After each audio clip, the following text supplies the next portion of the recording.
রাখি পূর্ণিমার আগে বেলদায় অন্য মেজাজে অভিনেতা বিশ্বনাথ বসু।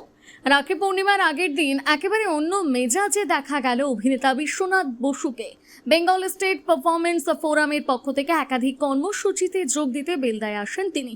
এদিন বেলদা থানা ও বেলদা কলেজে যাওয়ার পাশাপাশি নারায়ণগড়ের বিধায়ক রমাপ্রসাদ গিরির সঙ্গে সাক্ষাৎ করেন অভিনেতা। বিশ্বনাথ বসুকে কাছে পেয়ে বেলদা কলেজের ছাত্রছাত্রীদের মধ্যে দেখা যায় ব্যাপক উচ্ছ্বাস। অনুরোধ মেনে তাদের সঙ্গে সেলফিও তোলেন তিনি। মোবাইল হাতে নিয়ে নিজেই ছাত্রীদের সঙ্গে সেলফি তুলতে দেখা যায় অভিনেতাকে। বিশ্বনাথ বসু জানান, সারা বছর কাজ করা শিল্পীদের সংগঠনের সম্পাদক হিসেবে তিনি দায়িত্ব নিয়েছেন। মেদিনীপুর স্টেজ শো করতে এসে শিল্পীরা যেমন সাফল্য পান, তেমনি নানা সমস্যারও সম্মুখীন হতে হয় তাদের। রাখি বন্ধনের মাধ্যমে শিল্পী ও প্রশাসনের মধ্যে সম্পর্কের মেলবন্ধন আরও দৃঢ় করাই এই উদ্যোগের মূল লক্ষ্য বলে জানান অভিনেতা। শিল্পীদের বিভিন্ন সমস্যা ও তাদের সঙ্গে প্রশাসনের সমন্বয় আরও বাড়ানোর লক্ষ্যে এই ধরনের কর্মসূচি নেওয়া হয়েছে বলে জানান তিনি।